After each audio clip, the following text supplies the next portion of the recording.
agora nós já estamos indo para a terceira aula, né? Essa semana nós vamos trabalhar com conceitos básicos de estatística. Na semana passada nós vimos a introdução da disciplina, como que a gente podia entender modelos, o processo de pesquisa. Depois a gente viu uma introdução à questão dos dados espaciais e fizemos a prática no QGIS. Agora nós vamos voltar um pouco para o básico dos conceitos de estatística. Nós tínhamos uns exercícios para vocês entregarem agora até o momento do início da aula, no dia, né? Tinha o exercício sobre algumas atividades em grupo para vocês entregarem a proposta de pesquisa de vocês. Mas lembrando assim, que se vocês tiverem alguma dúvida no processo, né, eu sempre posso ajudar. E tinham algumas perguntinhas teóricas sobre a aula e um fichamento, né, um resumo para vocês entregarem do livro Descobrindo a Estatística, que era mais uma revisão geral de estatística mesmo, principalmente para quem ou nunca estudou ou então já viu faz muito tempo, né, para dar uma relembrada. E é o conteúdo desse capítulo que a gente vai trabalhar ao longo da aula de hoje e da aula de quinta-feira. Bom, então a aula de hoje nós vamos trabalhar o que são populações e amostras, as medidas de tendência central, ou seja, a média, a moda, a mediana, as medidas de variabilidade, que seriam a variância e o desvio padrão, a curva normal, o que seriam distribuições de frequência e probabilidade, os scores padrão, que alguns chamam de score Z também, o cálculo de probabilidade usando uma curva normal para integrar esse conteúdo, e nós vamos fazer uma pequena prática com o SPSS, que vai ser o programa que nós vamos utilizar mais para análise estatística ao longo da disciplina. Quem aqui já fez introdução à estatística? Provavelmente isso aqui, nada disso é novidade para vocês. Vai ser mais relembrar. E para quem não viu, vai ser a chance também de ficar a par, todo mundo, né, no mesmo nível. Então, esse é o capítulo 1 do livro Descobrindo Estatística, que era a parte do fichamento, né, do resumo. É a referência para a aula de hoje, para a aula de quarta-feira. Para a aula de hoje é principalmente a página 31 a 42, mais ou menos, do capítulo. Então, vamos começar. A gente vai trabalhar principalmente com populações e amostras. População, quando a gente fala população, pode ser não só de pessoas, né? População significa assim, o conjunto de objetos que a gente quer estudar. Pode ser pessoas, pode ser carros, pode ser municípios, pode ser países, mas é o conjunto inteiro que a gente tem vontade de estudar.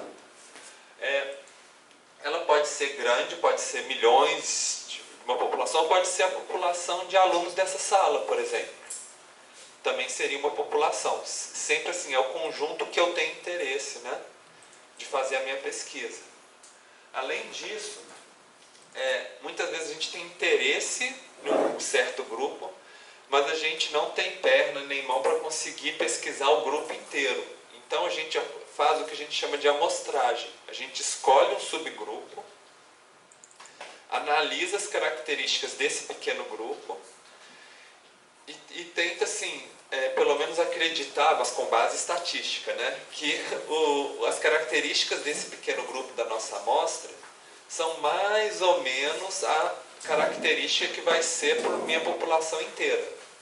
É um pouco que a gente vai fazer muito nesse curso. A gente estuda uma amostra e tenta ver que medida essas características dessa amostra a gente poderia ter alguma certeza ou incerteza de falar assim, essas características são as características da minha população inteira que eu estou querendo estudar. Então, quanto maior a amostra, maior é a probabilidade de refletir a população inteira. Então, vamos supor que nós temos aqui um grupo na nossa sala, por exemplo, de 40 alunos, né? Se eu fazer uma amostra de 35 alunos, por exemplo, dos 40, por exemplo, da altura de cada um, e querer tirar a média, né? Que a média a gente já viu que é um modelo, né? Provavelmente a média desses 35 vai ser muito próximo da média dos 40. Agora, se eu pegar só 3 alunos, tirar a média, dependendo de quem que eu escolher, talvez, né, pode ser que aproxime, pode ser que não aproxime, depende se eu tirar a sorte de pegar 3 que estão mais ou menos na mesma média, por exemplo, média de idade, né? Então, muitas vezes, assim, quanto maior a nossa amostra, mais fácil a gente vai conseguir estimar para uma população inteira. Outra questão é que se a gente pegar diferentes amostras numa população, os resultados podem ser ligeiramente diferentes. Vamos supor que eu pego 5 alunos, que estão aqui do lado de cá, e pego a idade média. De repente eu pego outros 5 alunos da mesma turma e tiro a idade média também. Provavelmente a idade média vai ser um pouco diferente para cada grupo, né? Então, quando a gente está estudando para amostra, vai ter dependendo de quem que a gente vai amostrar, os resultados podem ser um pouco diferentes. Mas a ideia é que se a gente pegar amostras grandes, em vez de eu pegar 5 alunos, tirar a média de altura, por exemplo, se eu escolher na sorte 35 alunos de 40, né, que a gente tivesse, e tirasse a média, e depois, por exemplo, sorteasse de novo 35 alunos e tirasse a média de novo, provavelmente a média vai dar muito parecida uma com a outra, muito mais do que se eu pegar só 5 e 5, ou 3 e 3 alunos, por exemplo, né? Então, quanto maior a nossa amostra, mais similar ela vai ser se a gente repetir o experimento e amostrar de novo, né? Bom, e eu queria trazer alguns conceitos então para vocês, só que eu vou repetir eles na aula que vem, mas e aos poucos do curso vocês vão ir utilizando, então vocês vão acabar acostumando. População e amostra eu já falei, né? É o conjunto e um subconjunto. Parâmetro é quando a gente fala de uma característica da nossa população como um todo. Ou seja, se eu conseguir pesquisar todos os meus objetos de interesse, todas as pessoas que eu estou interessado, aí é um parâmetro. E estatístico é quando a gente fala da amostra. Às vezes pode ser uma média aqui e uma média aqui. Mas aqui, quando eu falo de estatística, eu estou falando de um subgrupo que eu amostrei. Quando eu falo de parâmetro é porque eu consegui a informação de todos, né? Ou pelo menos eu acho que é, né, a informação de todos. Então essa é a diferença de parâmetro para estatística. Então, por exemplo, o parâmetro pode ser o valor médio e a estatística média.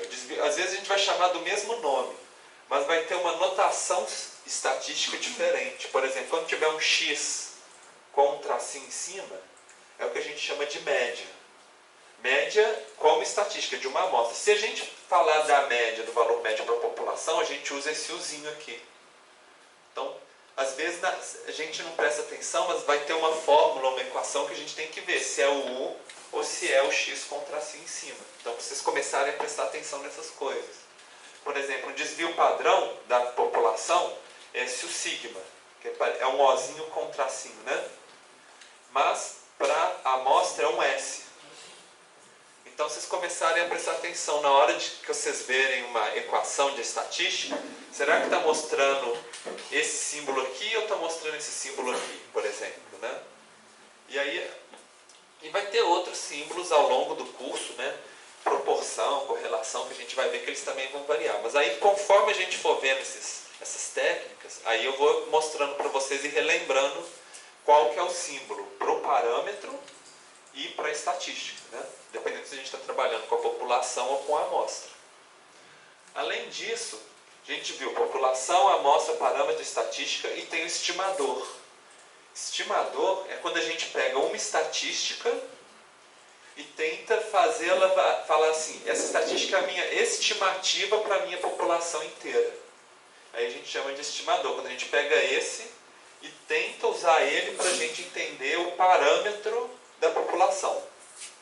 Esse é um pouco assim a ideia, né? A gente faz uma amostra, calcula uma estatística e usa essa estatística como um estimador para o parâmetro da nossa população. Vocês estão vendo como os conceitos estão relacionados uns com os outros, né? Então é mais ou menos essa que é a ideia. E a inferência estatística, no caso a gente tem até uma disciplina, né, na UFABC que chama inferência estatística, é justamente esse processo que eu acabei de falar para vocês. Que é esse processo da gente fazer uma amostra, estimar a característica, ver as características dessa amostra e usar essas características para estimar a característica da nossa população como um todo. E aí a gente vai analisar dados, né, para fazer isso. Então, voltando para o nosso exemplo da primeira aula, média do número de domicílios, né? A gente tem um conjunto de domicílios, a gente soma ele, divide pela média, deu 2,6 habitantes por domicílio. Então vamos voltar para ele, para a gente continuar como exemplo na nossa aula, para a gente ver modelos agora mais complexos, né? Esse era o mais simples que a gente começou. Então, lembra que o modelo ele é hipotético, a gente nunca vai ter 2,6 pessoas dentro de um domicílio.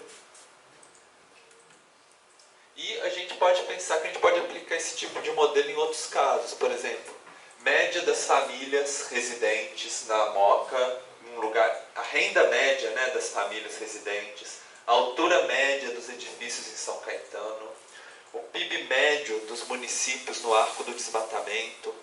Enfim, quando a gente foca, a gente começa a perceber como que a gente pode usar em um problema de pesquisa específico, né? Uma certa região que tem um certo interesse de pesquisa e a gente vai tentar achar. No caso, a gente está olhando aqui, querendo achar o parâmetro, né? Que é a característica para toda a nossa população, mas depois, talvez para fazer isso a gente vai precisar fazer uma amostragem. Bom, e como todo modelo, o modelo a gente pode resumir em uma pequena equação, que seria o modelo mais um erro é igual a saída, que seria o nosso mundo real, né? Então, a gente sabe que o nosso modelo pode ser a média, por exemplo, nesse exemplo, mas que ela sempre vai ter um erro. Porque ela nunca vai dar, por exemplo, se eu pegar um domicílio aleatório, ele não vai ter 2,6 pessoas, né? Vamos supor que ele tiver 3, então vai ter um erro de 0,4. Então sempre vai ter um erro. E a gente, ao longo do curso, a gente vai ter técnicas para tentar estimar esse erro. Será que o nosso modelo tem um erro grande, tem um erro pequeno, ele é confiável, não é? Então a gente vai também trabalhar bastante com isso no curso. Então, esse aqui é um exemplo. Eu peguei um exemplo do livro Descobrindo a Estatística, mas fingindo que é o nosso exemplo da média de domicílios, né? Vamos supor que é um gráfico. Aqui a gente tem cada um dos domicílios. Domicílio 1, 2, 3, 4 e 5. E aí, aqui nesse eixo é o número de habitantes por domicílio. Em cada domicílio. Então, esse aqui é 1, esse aqui é 2, esse aqui é 3, esse é 3, esse é 4, né? E essa linha aqui é a nossa média, 2,6. Então, vocês estão vendo que aqui seria a nossa média. Mas se a gente pegar a quantidade de habitantes em cada domicílio, nenhum deles dá em cima da média, né? Justamente essa distância entre cada caso e a média, ou a saída do nosso modelo, é justamente o erro. Então aqui o erro é menos 1,6, aqui o erro é 0,4, aqui o erro é 1,4. Então vocês estão vendo o erro do nosso modelo, né? Então, uma maneira da gente tentar estimar o erro, saber o nosso erro médio do nosso modelo, seria a gente somar cada um dos erros. Então, a gente tem um erro total, e aí a gente vai somar cada um dos erros do nosso modelo. Um erro aqui, outro erro aqui, outro erro aqui, outro erro aqui. Então, para vocês começarem a acostumar com as fórmulas, aqui a gente tem esse símbolo, é o símbolo da somatória. Aqui é um X e um Y. Quando a gente tem esse somatório e o I, significa assim, que a gente vai pegar cada um dos nossos elementos e usar essa fórmula que está aqui dentro. Então para a gente vai pegar cada um dos domicílios, domicílio 1, 2, 3, 4 e 5, vai fazer o seguinte, a gente vai pegar o valor dele, por exemplo, aqui é 1, aqui é 2, vai subtrair da média, que a média é 2,6, E aí a gente vai pegar esse valor e vai somar com o resultado para o próximo domicílio, que é esse menos 2,6 e esse menos 2,6, assim por diante. E aí a gente vai somando cada um deles. Só que aí o resultado deu 0. Estranho, né? O nosso erro médio deu 0. Então o nosso modelo é o quê? Ele é perfeito? Acho que não, né? Na verdade, esse é uma propriedade da média, principalmente. A média, sempre que você pegar os erros negativos e os positivos e somar tudo, o valor vai dar 0. Então talvez esse erro total não seja o melhor parâmetro para a gente avaliar o nosso modelo aqui. O que a gente pode fazer como alternativa, que normalmente a gente faz na estatística, é elevar ao quadrado cada um desses desvios. Qual que é o motivo de elevar ao quadrado? O motivo é porque se a gente eleva ao quadrado um número que ele é negativo, ele fica positivo, né? Por exemplo, se a gente pega menos 2 elevado ao quadrado, que é menos 2 vezes menos 2, né? Ele vai ficar 4, que é um número positivo, né? Então, se todos os nossos desvios ficarem positivos, na hora que eu somar, ele vai dar um número positivo. Então, a gente pode fazer isso. Lembrando que elevar ao quadrado é sempre pegar um número, que era a mesma fórmula, né, que a gente usou no anterior, e a gente multiplica pelo mesmo número, né? Então, é elevar ao quadrado. Uma fórmula multiplicada por ela mesma. Então, se a gente poderia fazer isso. Antes a gente só somou cada um, agora a gente vai elevar ao quadrado cada um deles. E aí, no final, deu 5,2. Então, é interessante esse que a gente chama de soma dos erros ao quadrado. Ele é interessante porque quanto maior o nosso desvio, tanto para cima quanto para baixo, né, ele vai dar um número maior. Se fosse mais próximo da média, na hora que a gente somasse tudo, ia dar um número pequenininho. Então, ele é um bom indicador de que o nosso modelo é bom ou é ruim. Só que também tem uma dificuldade, que quanto mais domicílios eu tiver, no final eu vou somar mais números, né? E aí vai dar um número maior. Então, se eu calcular o meu modelo para 5 domicílios num bairro, e no outro bairro tiver 10 domicílios, o bairro que tiver 10 domicílios vai dar uma soma dos erros ao quadrado maior do que o que tem 5. E aí como é que eu comparo um bairro com o outro, né? Não tem jeito. Então, aí a gente vai ter que ver uma outra extensão desse nosso indicador, que é dividir pelo número de observações. Então, por exemplo, o bairro que tem 5 domicílios, eu divido por 5. O bairro que tiver 10, a gente divide por 10, né? Seria uma ideia. Só que essa ideia é o que a gente vai chamar de variância, quando a gente divide pelo número de elementos. Mas aí vai entrar uma coisinha pequena. Lembra que eu expliquei para vocês no início da aula? População é quando a gente tem todos os dados. Amostra é quando a gente tem só uma parte dos dados, né? Se a gente está trabalhando com a população inteira, é simples, é igual eu falei, divide pelo número de domicílios. Mas se eu só tiver uma amostra, aí a gente vai ter que fazer um artifício de estatística. Em vez de a gente dividir pelo número total, a gente vai dividir por n menos 1, que é o número total menos 1. Por que será que é isso?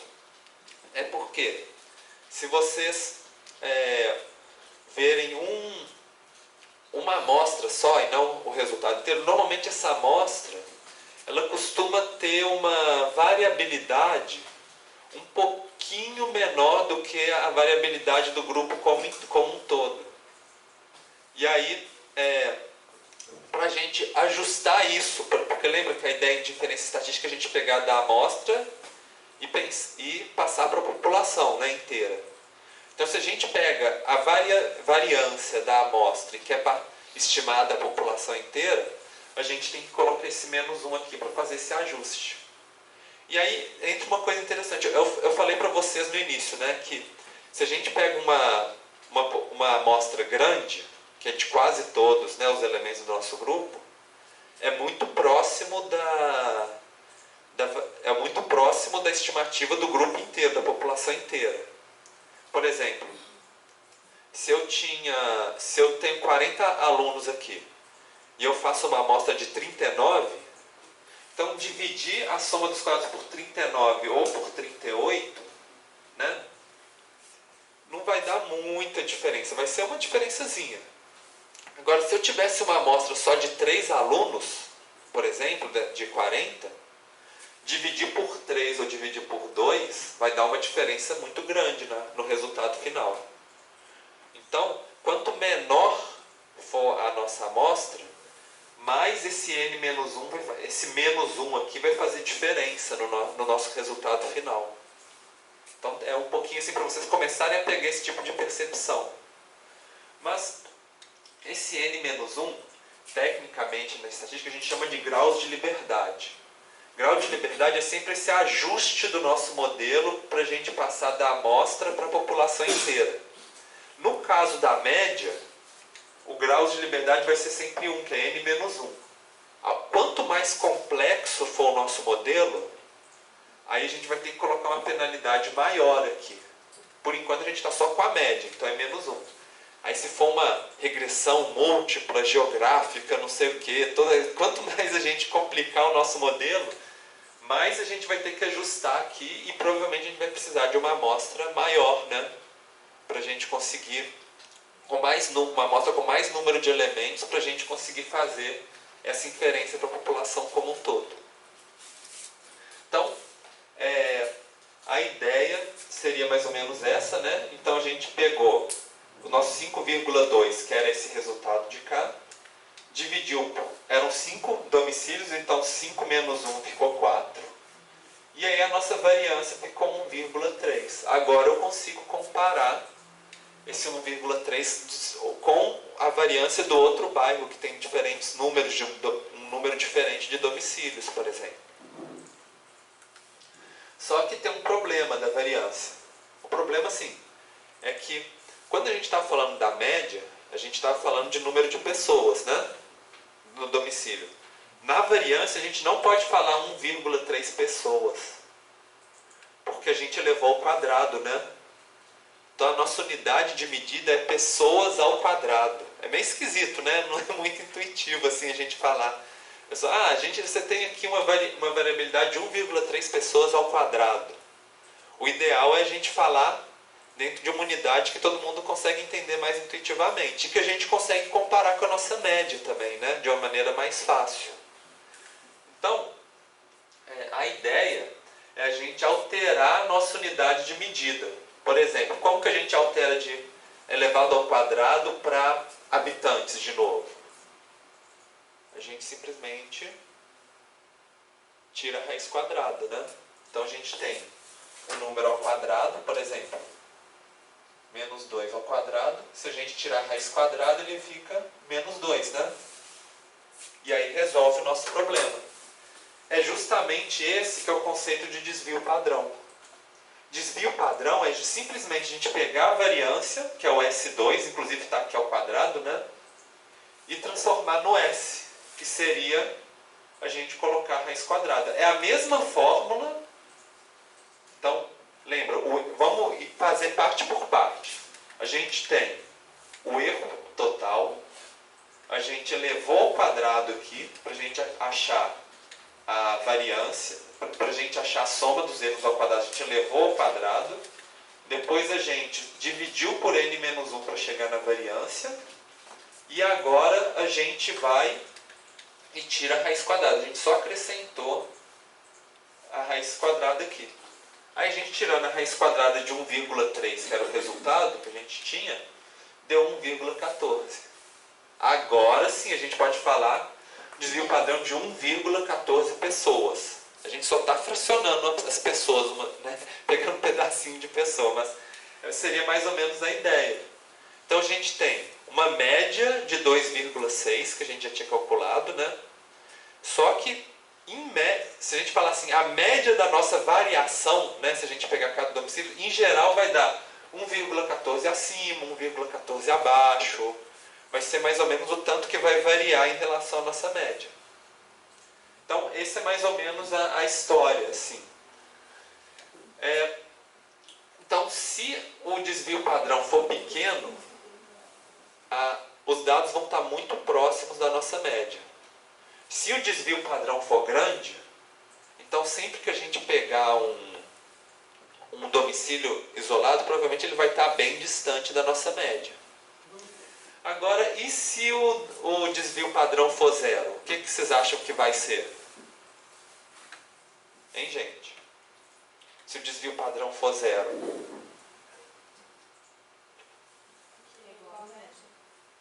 Igual a média. Uhum. Não tem erro, né? E no caso de ser uma média, o que isso significa? Todos os valores são iguais, exatamente. Então, só se todos, no nosso caso, se todos os valores fossem iguais, aí o nosso desvio padrão ia ser zero. Bom, então, vamos supor que eu peguei dois bairros diferentes. Os dois, a média deu 2,6. Mas, olha só os casos individuais, né? De cada um dos bairros. Qual deles vocês acham que tem maior desvio padrão? Segundo, né? Porque ele tem o maior desvio em relação à média. Esse aqui tem um desvio mais curtinho. É isso mesmo. Então vocês já estão pegando o espírito mesmo, que é para a gente analisar. E aí só uma brincadeira, né? Que o estatístico, ele pode falar assim: olha, a minha cabeça está queimando, pegando fogo, meu pé está congelado em um bloco de gelo, mas na média está tudo bem, porque está só 36 graus e meio, né? Mas um pouco essa brincadeira é assim: na média tá bom, mas será que ele considerou o desvio padrão, né? O desvio padrão está muito alto aqui, entre o fogo e o gelo aqui. Outra brincadeira que a gente pode pensar seria, por exemplo, ter uma plaquinha em um lago falando assim: profundidade média de 1 metro. Aí a pessoa vai lá tranquila, andando no lago, de repente tem um buracão e a pessoa afoga. Porque a plaquinha falou da profundidade média, mas não falou o desvio padrão, né? Então pode ter uma variação aí, gente. Então, sempre que a gente vê um modelo que fala assim: em média foi isso, em média foi aquilo, e não fala o desvio padrão pra gente, a gente tem que ficar um pouquinho cabreiro, assim: olha, gente, qual que é a variabilidade dos nossos dados, né? Isso é importante para a gente tomar as decisões também, não só a média, mas pensar o tanto que o nosso modelo é bom ou é ruim, qual que é a incerteza do nosso modelo, qual que é a variabilidade dos nossos dados, né? Então agora, assim, passando um pouquinho mais para frente no conteúdo, a gente tem as distribuições de frequência. Distribuição de frequência é a gente pensar assim: quão frequente é um certo valor dentro da nossa amostra. Para isso a gente usa um gráfico que chama histograma. Nem todo gráfico de barras é um histograma, né? O histograma, ele é um gráfico de barras específico, onde a gente tem os valores que a gente encontra e a frequência que esses valores são encontrados. Supondo que a gente está trabalhando com média de domicílios, por exemplo. Então, aqui seriam os domicílios onde tem 3 pessoas. E a gente, na nossa amostra, né, ou na nossa população, teria 84 domicílios com 3 pessoas. 84 estaria aqui, né?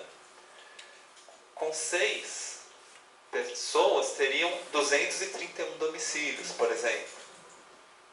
E assim por diante. Então a gente vê que de um lado e do outro tem menos, né? E aqui mais ou menos para o meio tem muitos domicílios teriam muitos domicílios com esse valor, por exemplo. Então essa seria um pouco a ideia para a gente interpretar um histograma. E o histograma, agora a gente vai começar a pensar, a usar ele também para certas medidas. A primeira medida que a gente chama de tendência central é a moda. Moda vai ser o valor que mais se repete na nossa amostra, né? Então, para achar uma moda no histograma é fácil. É só você pegar a barra que está mais alta. onde tem mais, no caso, elementos, né? Então, a nossa moda aqui é 6. Agora vamos supor que a gente achasse um outro histograma e os 5 e os 6 estão iguaizinhos, né? Então qual que é a nossa moda? Aí a gente tiraria a média, né? Ia ficar 5,5 se os dois fossem 231, né? A nossa moda estaria aqui no meio. Seria mais ou menos assim. Então vocês aprenderam a primeira medida de tendência central, que é a moda. É o número que mais se repete. Por isso, se a gente fosse pensar, a moda é isso, né? Moda é um repetindo o outro, né? Então, seria mais ou menos essa ideia mais intuitiva, né? Opa. E existe um histograma especial que a gente chama de curva normal. Curva normal, quando você olha, seria quando ela segue essa forma aqui certinha.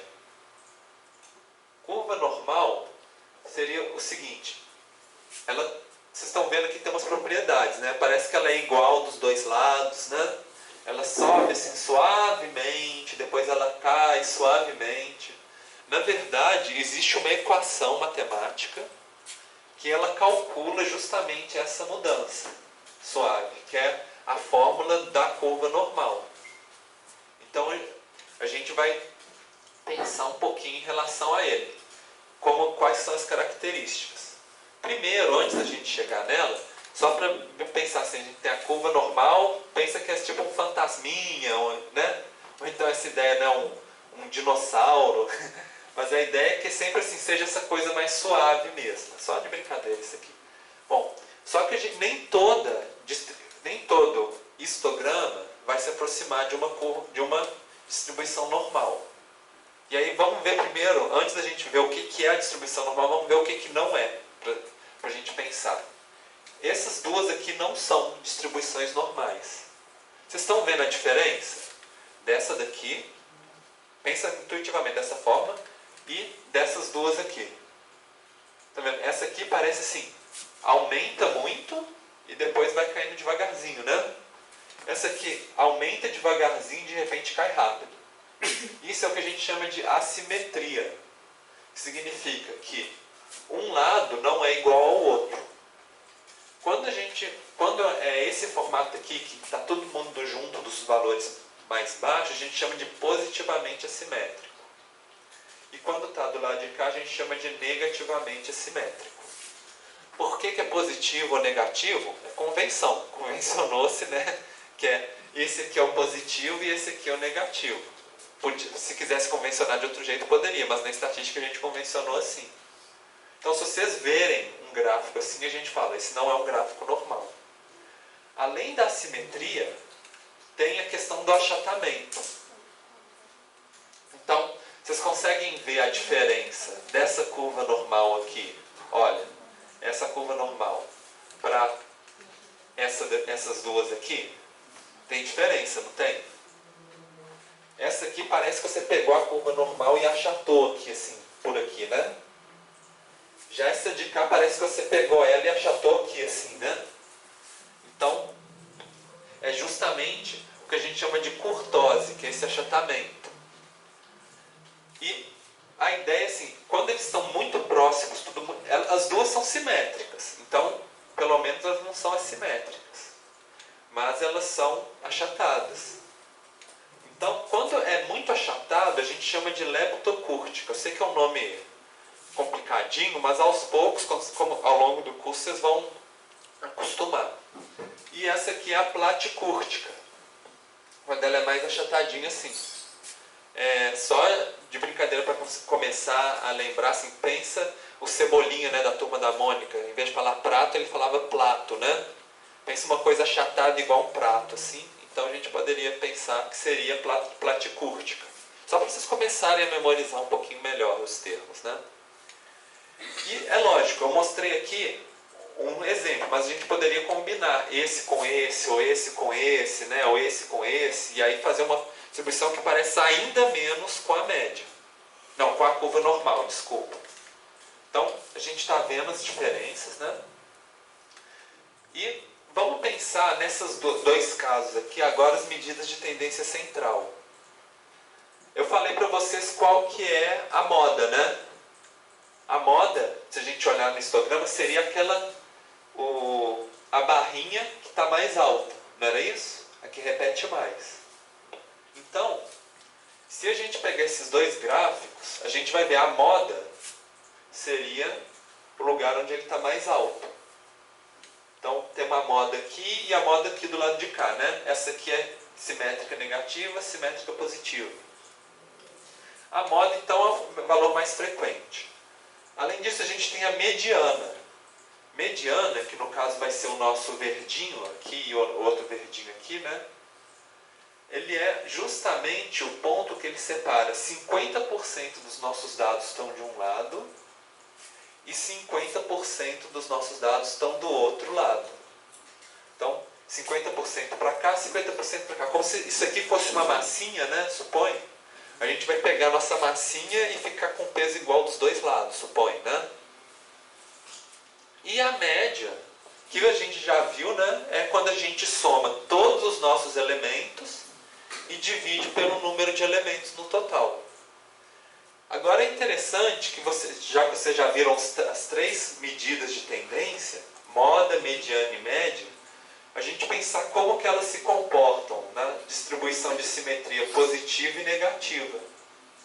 Olha só, se a gente comparar um com o outro, parece que a média quase não mudou de lugar, né? Olha só, daqui para cá a média continuou mais ou menos no meio, né? Mesmo a gente joga para cá, a média ficou bem estável. A moda, por outro lado, foi a que mais mudou. Do lado de cá, ela ficou muito para a direita. Quando a gente jogou os dados para cá, ela ficou muito para a esquerda, né? E comparando com a média. Então a moda é a que muda mais em relação à simetria. E a mediana ficou no meio do caminho. Ela mudou um pouquinho, mas não mudou tanto igual a moda. Mas mudou bem mais do que a média, né? Então, é um pouco assim para vocês começarem a perceber o que muda, né, das tendências centrais conforme a gente muda a nossa distribuição. E a gente tem a curva normal. Agora sim a gente vai definir, agora com mais precisão, o que é a nossa curva normal. A curva normal, ela é simétrica, igual de um lado ou do outro. Então, o que significa? Que aqui no meio certinho vai coincidir tanto a moda, porque vocês estão vendo que a barrinha é mais alta, quanto a média e quanto a mediana. Vai ter 50% dos dados de um lado, 50% dos dados do outro. E também, se você somar todos os dados e dividir pelo número total, vai dar certinho aqui no meio. Então é perfeitinha, né? A simetria. Ela também não é leptocúrtica e nem platicúrtica. É o que a gente chama de mesocúrtica. Meso é de média, né? Então ela não é nem muito achatada e nem muito achatada aqui. Ela fica mais ou menos no meio do caminho. E a questão é que ela é teórica. Ela é calculada por meio de uma equação, que eu não vou entrar em detalhe, né, com vocês. Mas ela é teórica e ela não significa, por exemplo, se a gente pegar um dado, por exemplo, da altura dos estudantes nessa sala, por exemplo, não significa que vai dar certinho uma média. Mas eu vou dizer para vocês que grande parte dos dados que a gente estuda no mundo, de uma maneira geral, eles acabam seguindo essa distribuição normal. Interessante, né?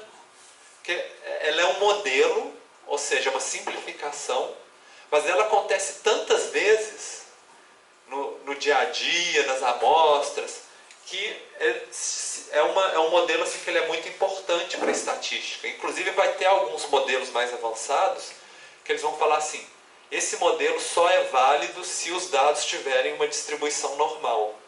Se não tiver distribuição normal, a gente não pode confiar no nosso modelo.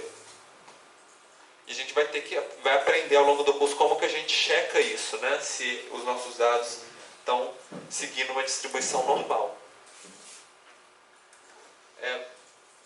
Então, isso é um pouco uma diferença. Assim, quando a gente está falando de um modelo, a gente está falando de uma distribuição de probabilidade. Quando a gente está falando dos dados reais, a gente está falando de uma distribuição de frequência. Então, vocês estão vendo a diferença? Distribuição de frequência são os dados reais. distribuição de probabilidade é o nosso modelo teórico. Então, essa é a primeira diferença que vocês têm que ver entre frequência e probabilidade. Mas ele é muito importante para a tomada de decisão, a probabilidade, os nossos modelos. Porque muitas vezes, como um gestor, por exemplo, vocês querem saber assim, qual que é a probabilidade de ter um domicílio com menos de 4 habitantes. Aí vocês vão, né, falar assim, como assessores do gestor, e falar assim, a probabilidade é 70%, não sei o quê, e aí ele vai tomar a decisão dele a partir dessa probabilidade. Ou então a gente pode pensar um caso às vezes mais concreto. Qual que é a probabilidade de acontecer um deslizamento esse ano no Montanhão, no bairro Montanhão, em São Bernardo do Campo? E aí você tem que falar lá para o gestor, a probabilidade é 10%, baseado nos dados dos anos anteriores. E aí vai tomar uma decisão. Precisa investir, não precisa investir, é prioridade, não é? Baseado nessas probabilidades. Então a probabilidade é muito importante para a gente pensar o risco, para a gente pensar a eficácia de uma política pública, porque a gente não sabe exatamente se vai dar certo ou se vai estar errado, se vai ter o deslizamento, se não vai. Mas o nosso modelo vai fornecer uma probabilidade para a gente. E para calcular a probabilidade, a gente precisa de uma distribuição de probabilidade. Que a gente, nesse caso, a gente vai estudar a distribuição normal. Mas existem, sim, se vocês quiserem aprofundar, né? Aí existem várias distribuições também, vários modelos. Mas a gente vai ver a distribuição normal, que é o mais básico, né? Para todo mundo entender. Então, já expliquei essa parte para vocês. A ideia seria o seguinte. Se a gente colocar... Eu acho que é melhor explicar na prática para vocês. É o seguinte, esse aqui é a nossa distribuição normal. E ela vai ter uma média, né? A gente sabe que é igual a média, que é igual a mediana, a moda, tudo aqui. Para a gente calcular a probabilidade na nossa distribuição normal, ela tem uma propriedade muito interessante, que se você somar um desvio padrão, lembra que o nosso era 2,6, nosso desvio padrão era 1,13, né? 14 por aí.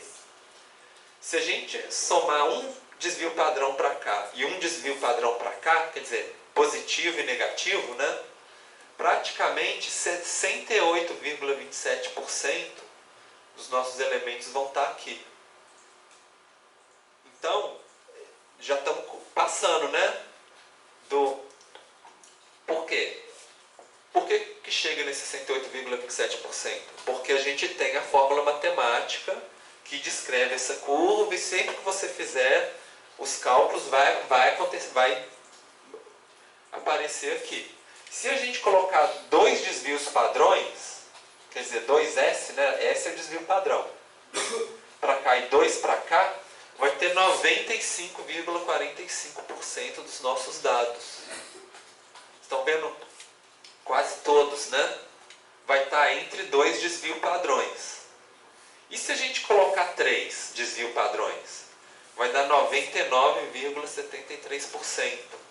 Praticamente todos os dados, se os nossos dados tiverem uma distribuição normal, né?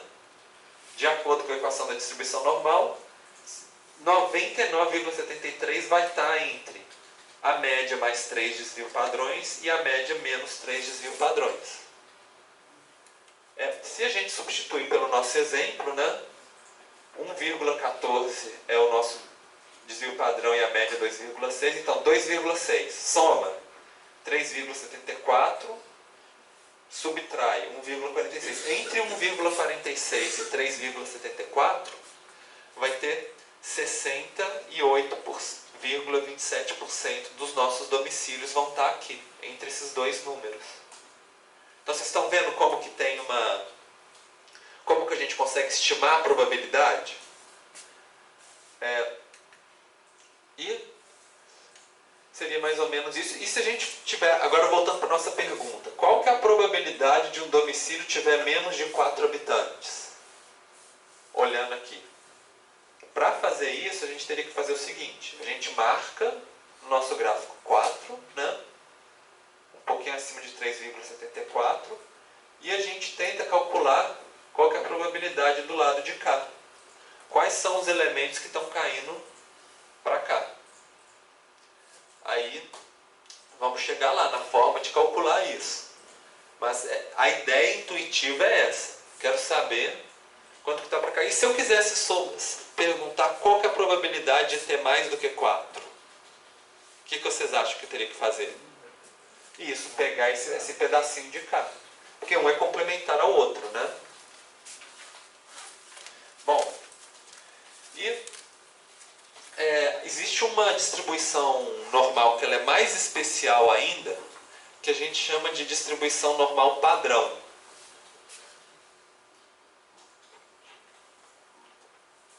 A forma dela é igual de uma distribuição normal, mas ela tem duas propriedades muito interessantes. A média dela, dos dados, média, moda, mediana, é 0. E o desvio padrão é 1. Então, não é o nosso caso dos domicílios, porque nos domicílios a gente viu que a nossa média era 2,6 e o desvio padrão era 1,14, né? Mas esse modelo teórico aqui, a média vai dar 0, o desvio padrão vai dar 1. Ela funciona igualzinho. Por exemplo, lembra que eu falei que 68,27% está entre um para cá e um para lá, né? Aqui também. Só que se a gente pegar 68,27 e dividir por 2, aí fica 34 para cá, 34 para cá, 13 para cá, né? E aí a gente vai ter, ela vai funcionar do mesmo jeito. O interessante da distribuição normal padrão é que a partir dela é mais fácil a gente responder a nossa pergunta, né? Quantos que tem daqui para cá? Quantos que tem daqui para cá? Aí vai ter umas tabelinhas que já vai dar para a gente a resposta. E aí a gente consegue comparar, inclusive. Só que como os nossos dados não estão pelo menos no nosso exemplo, né, não estão com a média 0, a gente vai ter que fazer um artifício para isso, né? Porque a nossa distribuição não tem média 0 nem desvio padrão.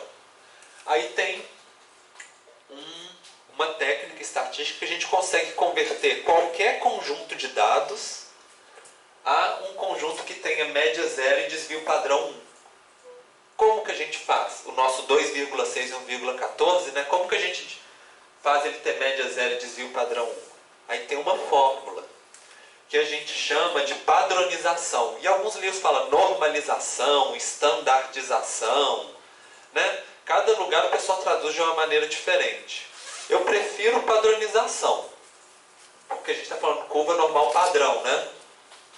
E a ideia, eu vou explicar parte por parte que é essa fórmula que a gente chama de score padrão, score Z, que é o seguinte: primeiro, eu vou pegar cada domicílio, no nosso exemplo, e vou subtrair da média da nossa amostra. Lembra, a média é 2,6, né? Então eu vou pegar cada valor de cada domicílio e vou subtrair de 2,6. Quando eu faço isso, e depois eu calculo a minha média vai ser 0. A gente vai ver isso na prática, mas assim, pode acreditar em mim. Se você subtrair cada elemento da média e depois você tirar a média desses resultados, a média da sua amostra vai ser 0. Só que além da média ser 0, o nosso desvio padrão tem que ser 1. Como a gente faz para o nosso desvio padrão ser 1? A gente divide esse valor de cada domicílio pelo desvio padrão da nossa amostra. Quando a gente divide aqui, por exemplo, no nosso caso a gente dividiria por 1,14, né? Aí também vou pedir para vocês acreditarem em mim de novo, mas o nosso desvio padrão vira 1 de novo. Seria mais ou menos o seguinte, ó, por exemplo, um domicílio tem 4 habitantes, a gente menos 2,6 dividido por 1,14. Aí ele vai ficar, o que era 4, quando a gente padronizou, ele virou 1,23. Lógico que vai dar, uns valores vão dar positivos e outros vão dar negativos, porque na hora que a gente tirar a média vai ser zero, né? Vai ficar uma parte de um lado, uma parte do outro.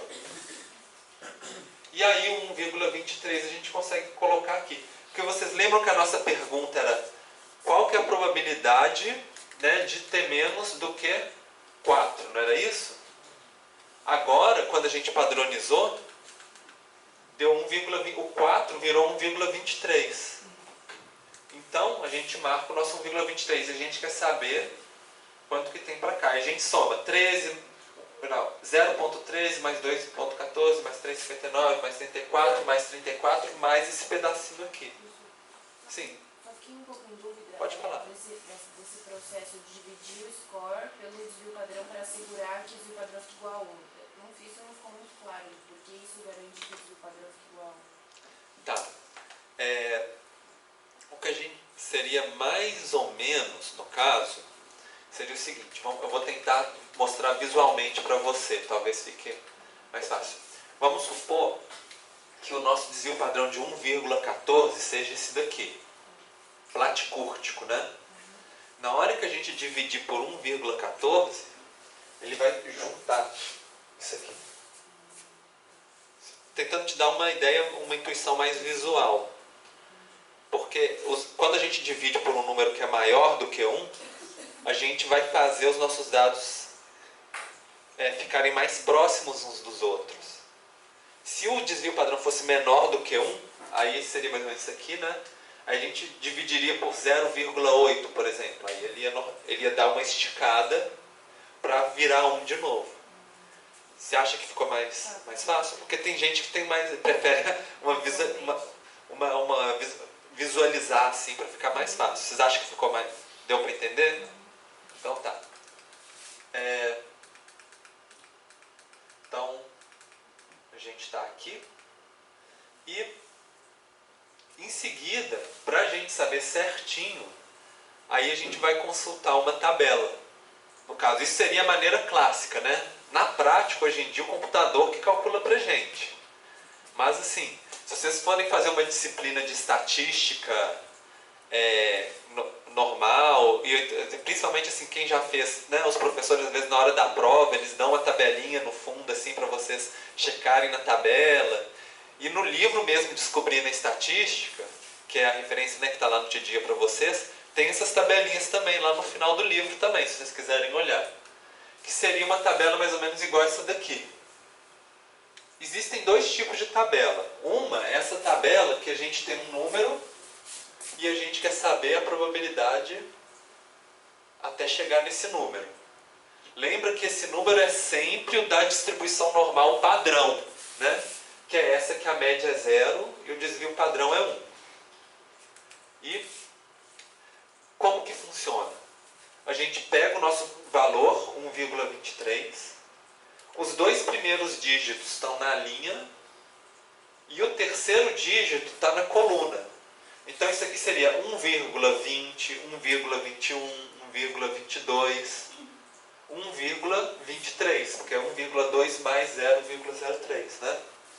1,23. Então deu 0,8907. Isso significa que 89,07% dos nossos dados, dos nossos domicílios, tem até 4 habitantes. Porque 1,23, vocês lembram, né? Era 4, a gente padronizou para 1,23. Olhou na tabela e aí achou a probabilidade. Esses números aqui é porque para cada um desses números tem uma equaçãozinha que aí calcula com a equaçãozinha e chega nesse número aqui. Eu só não estou querendo entrar tanto no detalhe com vocês, que vocês não vão precisar nem usar a tabela ao longo do curso, porque o computador já vai calcular para vocês. É mais para vocês aprenderem assim, o raciocínio, né? E essa é mais ou menos a ideia. E qual que seria a chance de ter mais do que 4 habitantes por domicílio? É 11, volta para 100. Isso, então seria 11, na verdade 10,93, né?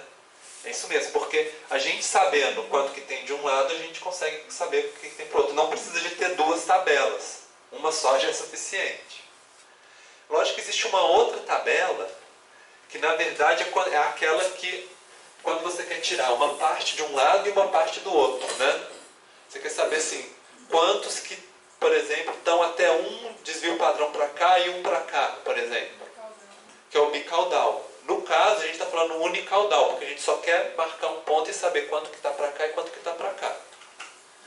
Mas depois a gente vai entrar um pouco mais de detalhe nisso. Agora, tem uns números aqui que são bem importantes. Por exemplo, 1,96 na distribuição normal padrão. Por quê?